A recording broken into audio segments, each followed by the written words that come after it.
Welcome to See Crime Stories, true stories of the missing and the pursuit of answers. Teresa Parker's life was built on structure. Shift logs. Radio codes. Response times. In Lafayette, Georgia, when someone's world collapsed at 3 a.m, the voice on the other end of 911 was often hers, steady, trained, and fully present. That reliability is exactly why what happened in March 2007 never looked like a misunderstanding.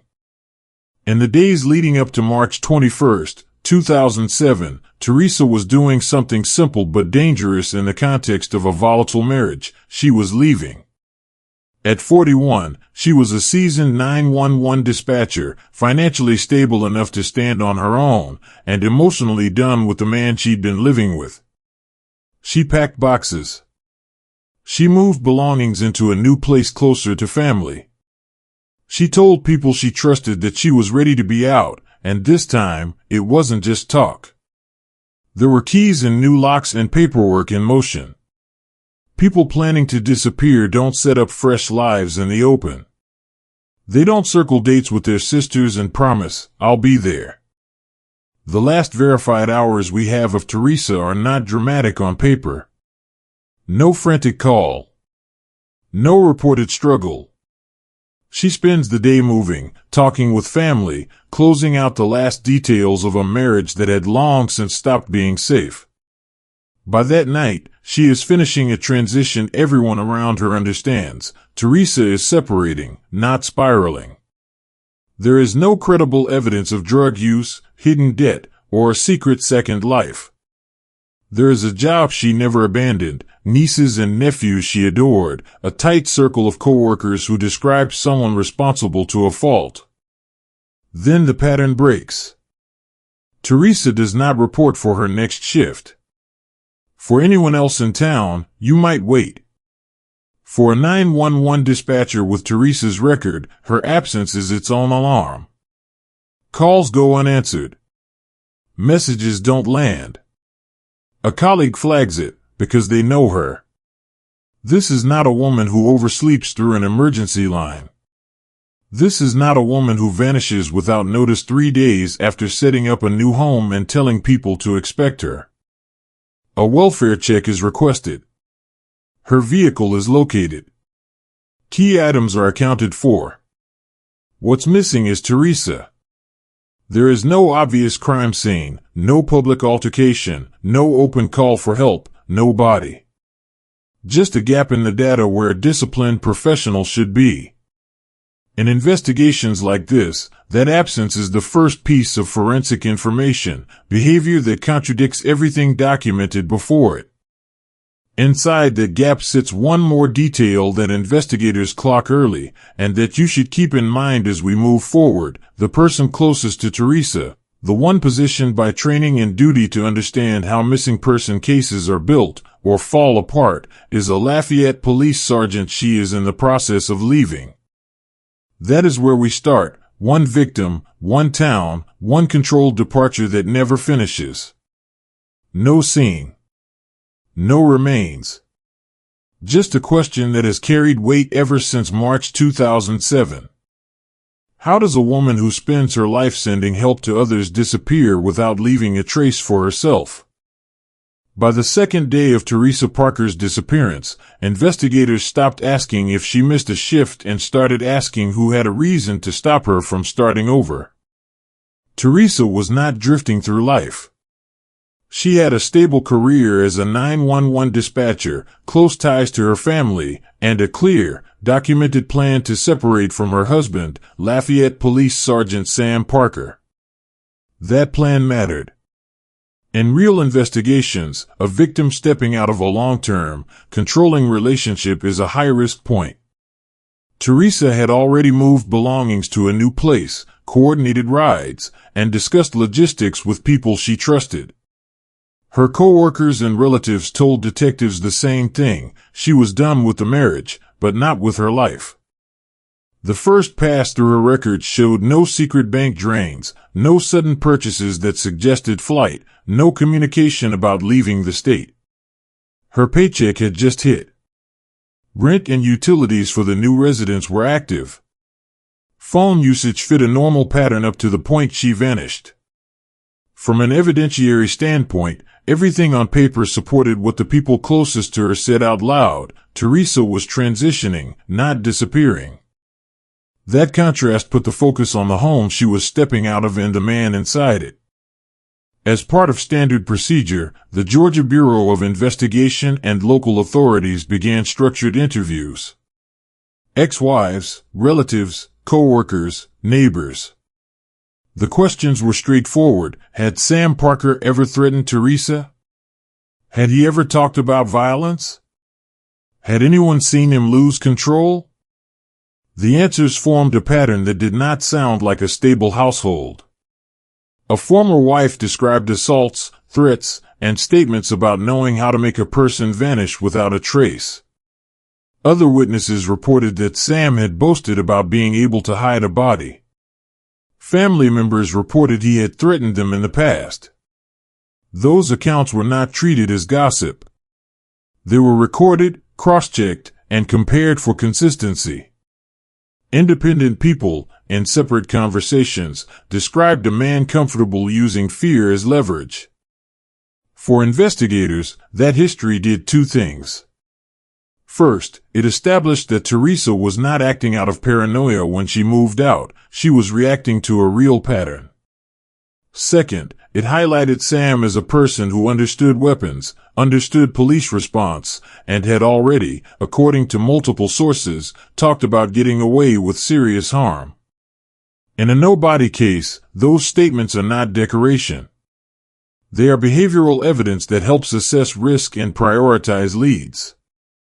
At this stage, there was still no confirmed crime scene, no recovered remains, no confirmed cause of anything. Officially, the file reflected a missing woman. Unofficially, the picture was tightening around one reality: if Teresa had been targeted, it was not likely the act of a stranger. From a human perspective, this is where the case cuts deeper. Teresa spent her shifts sending help into other people's homes. When she finally tried to make her own home safer by leaving, the system had to decide whether to treat her as a voluntary missing adult or as a probable victim of intimate partner violence involving one of their own. Cases like this force a question most communities avoid: how quickly do you move when the potential suspect wears the same badge as the people investigating him? We stay with the facts. In Lafayette, Georgia, USA, in March 2007, the missing person is Teresa Parker. The man at the center of the interviews is her estranged husband, Sergeant Sam Parker. She is gone. He is still on the board. There is no second storyline, no alternate setting, no unrelated offender waiting off stage. Everything tracks back to one house, one marriage, one risk zone. As we move forward, watch how the file shifts from background interviews and past behavior into hard evidence that either supports those fears or clears his name. In your view, when you hear multiple, consistent reports of threats and control from independent witnesses, is that enough to change how aggressively you'd expect investigators to act? When a reliable adult goes missing, the first serious question is simple: when was the last time we can prove they were okay? In Teresa Parker's case, investigators refused to guess. They built it. Detectives and agents sat down with phone records, work rosters, family statements, and moving day details. Teresa's schedule at the 911 center was confirmed. Her moving plans were documented. Calls with her sister and friends lined up with what they had already heard. Teresa was relocating, making concrete progress, and setting up the next phase of her life in Lafayette, Georgia. Nothing in those records hinted at a woman abandoning her job or her support system. The line of time on March 21, 2007, started tight. Teresa moved belongings out, touched base with family, and focused on the split from Lafayette Police Sergeant Sam Parker. There was no evidence she planned to leave the county, no ticketed travel, no sudden cash withdrawal. The details narrowed her world to a predictable radius, her new residence, her usual routes, the house she was separating from. Then came the gap. Nothing verifiable placed Teresa alive and safe after late March 21st. No confirmed sighting. No documented call made by her. No verifiable transaction. For investigators, that wasn't a story device, it was a working problem. A missing person case only holds up if you can lock down the points around the disappearance and test every claim against them. So they did. Statements given by Sam Parker about his own movements were compared against the developing timeline. That included his work schedule, any reported calls, what he said Teresa did or didn't do that night. This wasn't about drama. It was about whether his account matched verifiable markers. In several areas, it did not match cleanly. There were questions about when he last saw Teresa, about who was where at what hour, about vehicles and routines that did not align perfectly with what others around them reported. None of those discrepancies, by themselves, proved a crime. But when the missing person is a disciplined dispatcher and the spouse is a trained officer, inconsistency becomes a data point, not a footnote. Search teams were then assigned based on that structured timeline, not on rumor. They worked outward from locations Teresa was known to use, targeting routes between her old home and new life, checking bridges, wooded stretches, and water access points. Nothing critical turned up. No clothing. No personal items. No body.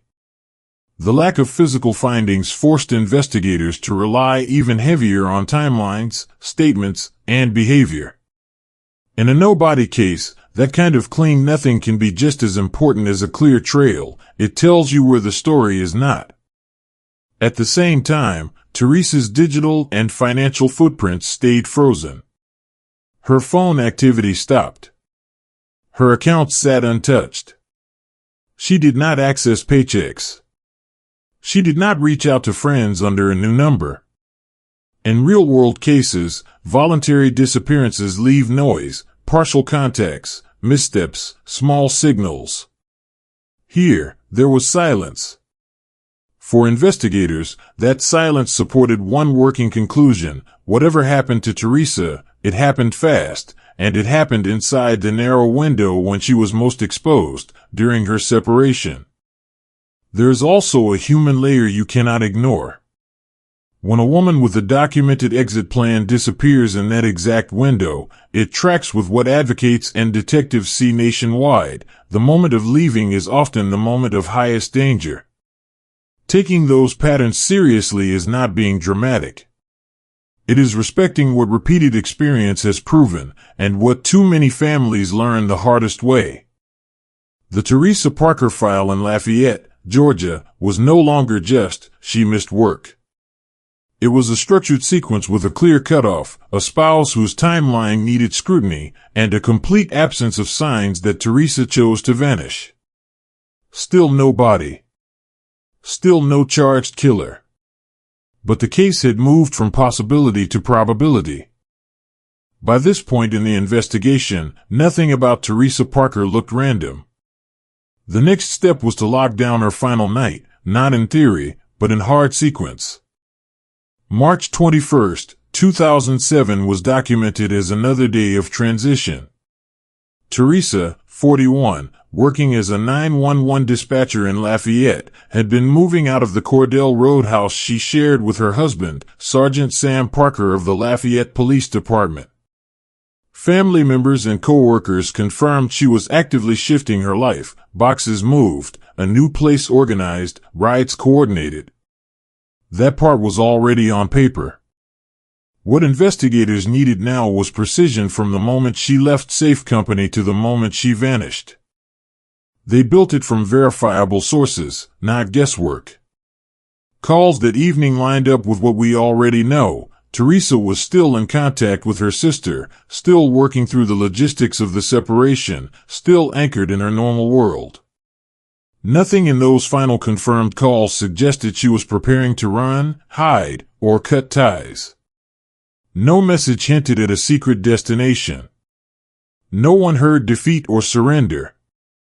The consistency across those accounts matters. Investigators pay close attention when words and behavior match across multiple witnesses. The last segment of the night closed in around the Cordell Road address. In statements reviewed later in court records and investigative reports, Sam Parker acknowledged contact with Teresa around that period.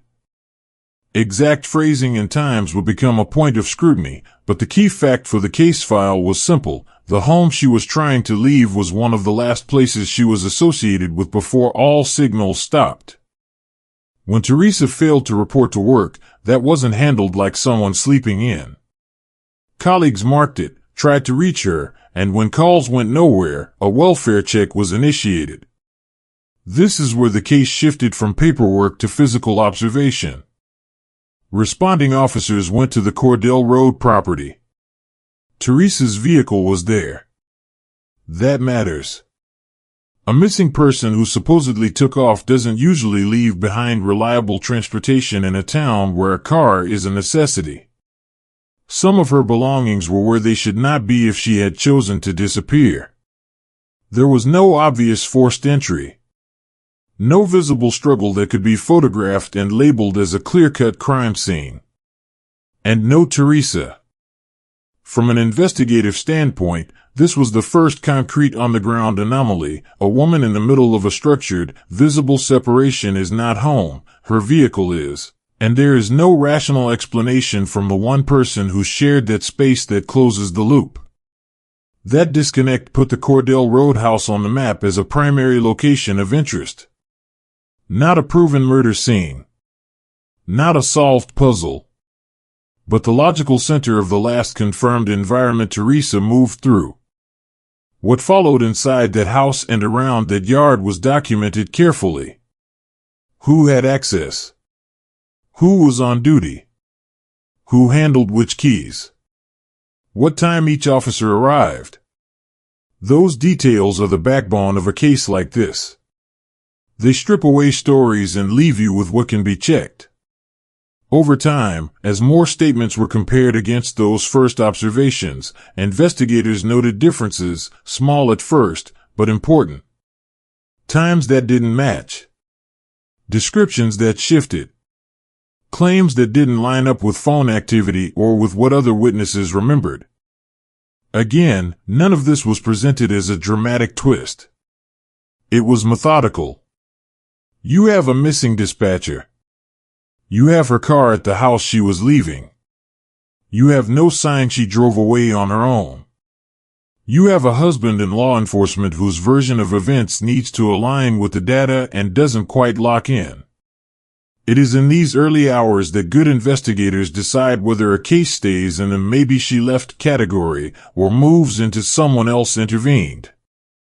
There is also a human truth here that is worth saying clearly for anyone watching who has lived pieces of this pattern. When someone is taking concrete, public steps to leave a dangerous relationship and then disappears in the shadow of that decision, it deserves to be treated as a potential crime from the beginning, not as a lifestyle choice.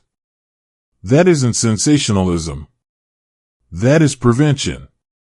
By the close of this phase, the LaFayette, Georgia file on Teresa Parker showed one continuous track, documented separation, last known alignment with the Cordell Road residence, vehicle left behind. No voluntary trail beyond that point. There was still no recovered body, no declared cause of death, and no convicted killer on record at that moment in 2007. But investigators now had a clear focal point and a tightening circle around the person who shared that space. Once the Cordell Road house was locked in as Teresa Parker's last verified anchor point, law enforcement had a choice: treat this like another adult who might show up, or move as if every hour lost could erase evidence. In Lafayette, they chose the second option. The missing person entry was upgraded fast. Local officers, the Georgia Bureau of Investigation, and supporting agencies began structured ground searches. This was not a casual sweep. They mapped areas Teresa would reasonably travel, areas around the home, and known disposal sites used in past cases. Teams worked fields, ditches, creek lines, and wooded patches, documenting where they went so nothing depended on memory later. They brought in trained dogs. Air support was requested over larger rural stretches. The question was simple: if Teresa had collapsed, crashed, or walked away in distress, would something, anything, show up? Nothing credible did. Parallel to the physical search, investigators pulled her phone records and financials in more detail. The pattern held: no outgoing calls, no text traffic, no charges, no withdrawals after that narrow window on March 21, 2007. Her paycheck sat untouched. There was no sign of a new location, no burner phone, no quiet communication with a friend out of state. For a working professional with deep community ties, that total stop spoke louder than any rumor about wanting space. Voluntary disappearances leak. This one didn't. At the same time, they revisited the Cordell Road property with a different mindset. The first check had asked, "Is she here?" The second asked, "Is there anything here that explains why she isn't anywhere else?" They documented vehicles present, who had keys, and who moved where during those first crucial hours.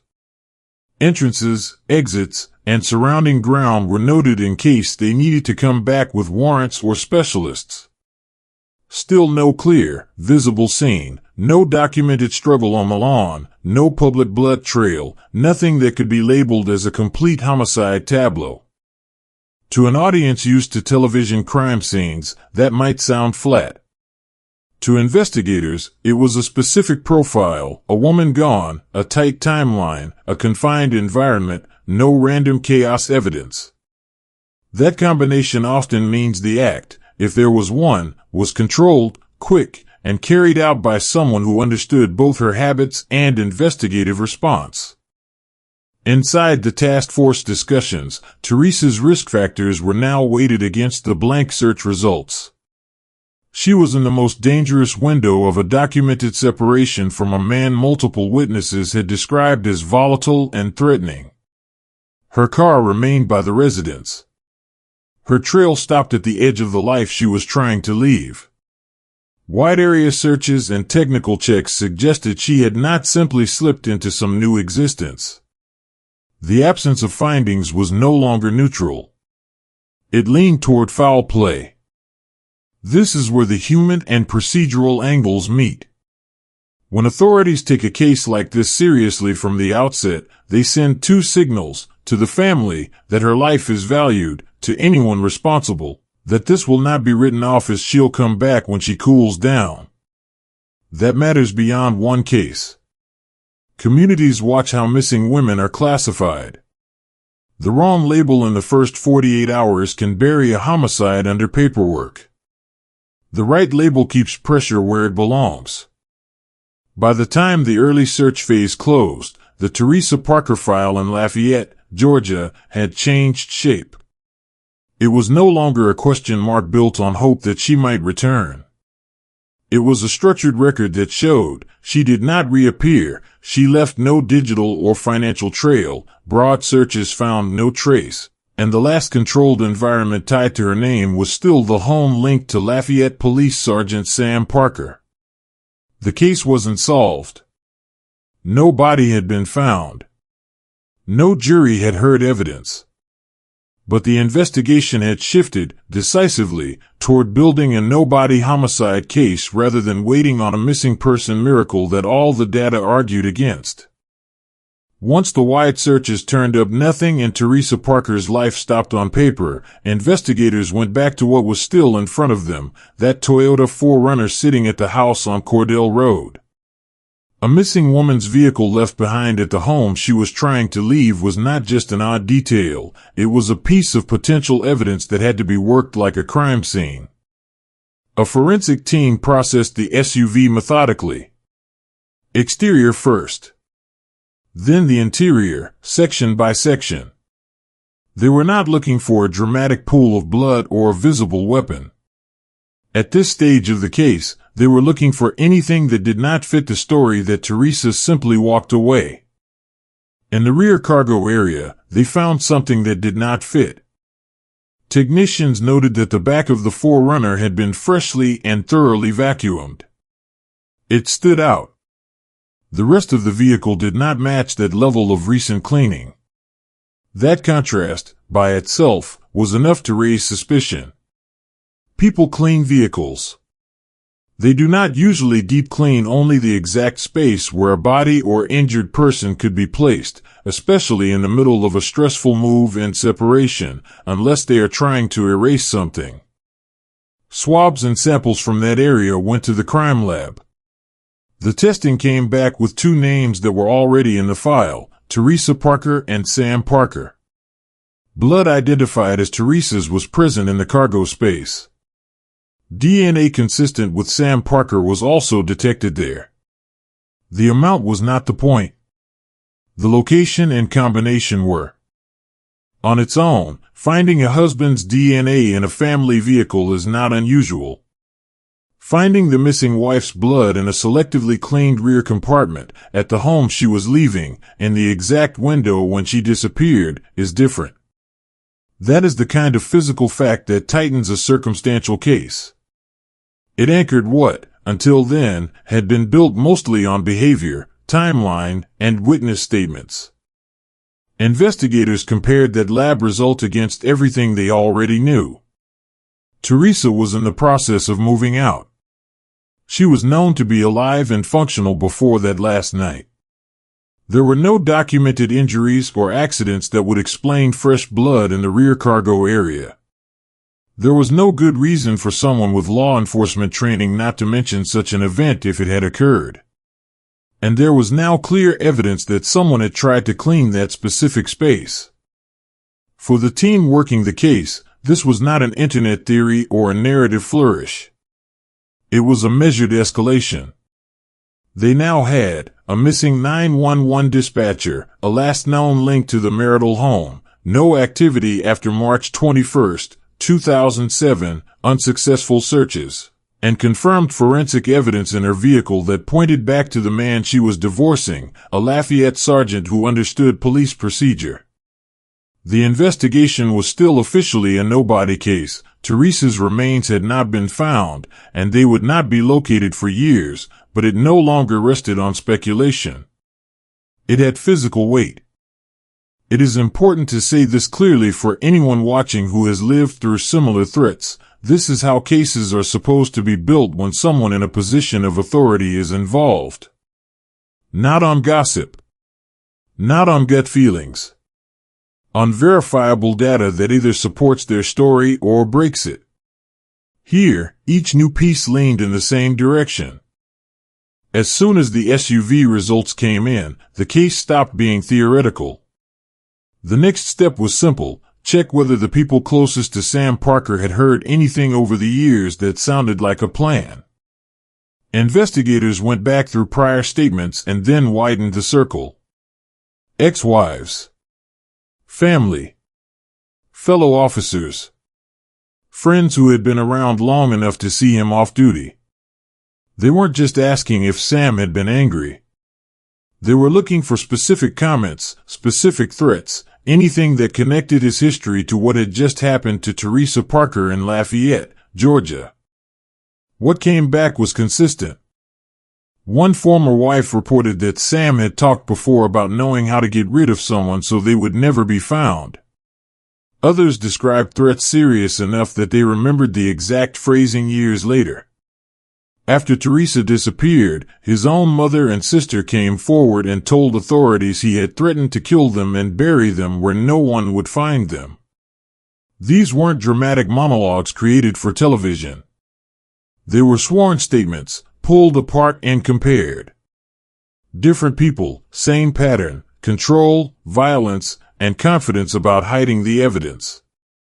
At the same time, investigators matched Sam Parker's statements about the days around March 21st to 22nd, 2007 against the hard data they already had: phone records, work schedules, Searches. There were discrepancies. He minimized contact. The records showed more calls than he admitted. He framed Teresa's behavior in a way that suggested she might have walked away. Nothing in her financial or digital footprint supported that. For a trained officer, those inconsistencies were not easy to explain away as confusion. This combination, his history of threats, his specific comments about making bodies disappear, the timing of Teresa's disappearance while she was leaving him, the blood and DNA in the back of her 4Runner, built a behavioral and forensic profile that all pointed in one direction. It is important to be clear, words alone do not prove murder. But when those words line up with what is happening in real time, they stop being just talk. Prosecutors in Georgia later used this history as similar transaction and character evidence to show the jury who Sam Parker was when he was angry and in control, not just who he presented himself to be in uniform. The Supreme Court of Georgia would go on to uphold the use of that evidence, agreeing that his prior conduct and threats were relevant to Teresa's case. That legal detail matters for anyone following true crime seriously. This is how a nobody case becomes strong enough to take to trial, by stacking verified conduct, not by filling gaps with guesswork. From a human perspective, Teresa's story here isn't abstract. Many people hear threats from partners or exes and are told they're being dramatic if they take those words seriously. In this case, multiple people remembered exactly what Sam said because it did not sound like a joke. The tragedy is that the warnings only became powerful once she was gone. By the time the forensic work on Teresa Parker's SUV and the witness statements were fully on file, the investigation in LaFayette, Georgia had crossed the line. This was no longer a missing person report waiting for a call. It was a homicide case built on verifiable pieces that all pointed in the same direction. On that record, prosecutors moved. In early 2008, after a year of work, the state of Georgia charged former Lafayette Police Sergeant Sam Parker with the murder of his estranged wife, Teresa Parker. It was a nobody case at that point. Her remains had not been found. The decision wasn't made on instinct or sympathy. It was based on a closed timeline, a last known location tied to the marital home, a vehicle that had been selectively cleaned, Teresa's blood in the rear cargo area, his DNA there with it, a complete stop in her life functions, and a long pattern of threats documented by multiple people who did not share an agenda. At trial in 2009, the prosecution's job was straightforward: lay out that pattern in order and let the jury see whether it formed a single picture. They showed how Teresa was in the process of leaving, not running. How everything in her life, from her job as a 911 dispatcher to her finances and family connections, supported a future that was cut off in one narrow window. They presented the forensic work on the SUV. They called ex-wives, relatives, and others who testified about Sam Parker's threats and his talk of knowing how to make someone disappear without being found. They contrasted those accounts with his shifting explanations and the lack of any evidence supporting his claim that Teresa might have simply gone on her own. The defense argued what every defense does in a nobody case: no body, no murder. They challenged the witnesses, suggested exaggeration, and told the jury that circumstantial evidence was being stretched into a theory. But circumstantial does not mean weak. It means each fact is real, and the question is whether, together, they leave reasonable doubt. In September 2009, the jury answered. Sam Parker was found guilty of murdering Teresa Parker and sentenced to life in prison. At that moment, in the eyes of the law, there was one story: Teresa did not vanish by choice, she was killed, and the evidence pointed to the man she was trying to leave. No alternate ending. No unresolved fork in the narrative. A nobody conviction, grounded in the sum of her actions and his. More than a year later, that verdict met the final confirmation it didn't technically need. In late 2010, human remains were discovered in a rural, wooded area in northwest Georgia. Forensic testing identified them as Teresa Parker. The condition of the remains made it impossible to draw a precise medical cause of death, but nothing about the location or context suggested a voluntary disappearance or a secret new life. It matched what the jury had already concluded. Teresa had been the victim of homicide, removed from the world she had been trying to rebuild. The conviction stood. The discovery of her remains did not create a second storyline or a new twist. It closed the only one that had ever been supported by the evidence. There is a quiet weight to this case that goes beyond its legal outcome. It shows how dangerous the moment of leaving can be, especially when the other person wears a badge, carries authority, and has a documented history of threats. It shows why words about "no one will ever find you" should never be shrugged off as dark humor. And it shows that a system willing to take those threats seriously, to follow the data instead of the uniform, can still deliver an answer even when a body is missing for years. Teresa Parker spent her career answering emergencies for strangers. When her own danger peaked, the response came too late to save her, but not too late to name what was done. For true crime audiences, the responsible takeaway shouldn't be fear, it should be recognition. Patterns matter, threats matter, and the people who try to get out deserve to be believed before they become a case file. After walking through Teresa Parker's case with you, here's what I want you to carry forward. When someone shows a pattern of threats and control, take it seriously the first time. Speak up, document, support the person trying to leave. If you've lived anything like this, your insight might protect someone else. Tell me what stood out to you, where you're watching from, and how your community responds to red flags. If this story resonated, subscribe and stay with me for the next case. We learn, we protect, we don't look away.